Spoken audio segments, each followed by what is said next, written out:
Vishwakarma government engineering college Chandkheda VGEC બેટા તમારે એમાં એડમિશન લેવું હોય તો બે રીતે એડમિશન લેવાય છે, જેડબલઈ મેન્સ થ્રુ પણ અને ગુજકેટ પ્લસ બોર્ડના બેઝ ઉપર પણ.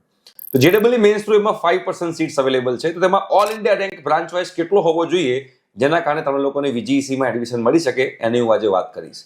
અને જો તમારે બેટા આખું એન્જિનિયરિંગનું free of cost admission counselling જોતું હોય તો સ્ક્રીન ઉપર જે નંબર આવે છે એ નંબર પર તમે લોકો વોટ્સએપ મેસેજ કરી શકો છો, તો અમારી ટીમ તમને લોકોને વોટ્સએપ ગ્રુપમાં એડ કરશે. હવે વીજીઈસીમાં બેટા તમારે કેમિકલમાં જવું હોય તો તમારો રેન્ક જે છે ઓલ ઇન્ડિયા રેન્ક તમારો 66,000 ની આજુબાજુ હોવો જોઈએ. તમારે સિવિલમાં જવું હોય વીજીઈસીમાં સિવિલ એન્જિનિયરિંગમાં તમારો ઓલ ઇન્ડિયા રેન્ક 94,000 ની આજુબાજુ હોવો જોઈએ.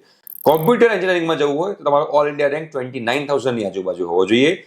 Computer science and engineering data science કરીને એક બ્રાન્ચ છે એમાં જવું હોય તો 27,000 એ તમારો રેન્ક હોય તમને મળવાના ચાન્સીસ છે. ઈસીમાં જવું હોય તો 83,000 નો રેન્ક તમારો હોવો જોઈએ.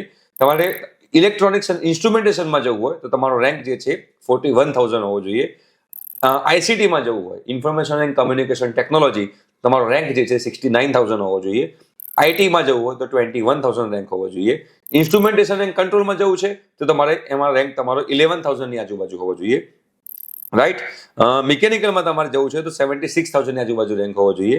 અને પાવર ઇલેક્ટ્રોનિક્સમાં 70,000 ની આજુબાજુ રેન્ક હોય તમને લોકોને જેડબલઈ મેન્સ થ્રુ વીજીઈસીમાં પણ એડમિશન મળી શકે છે. એના માટે તમારે કયું ફોર્મ ભરવાનું? એસીપીસી નું ફોર્મ ભરવાનું. Right. Thank you so much.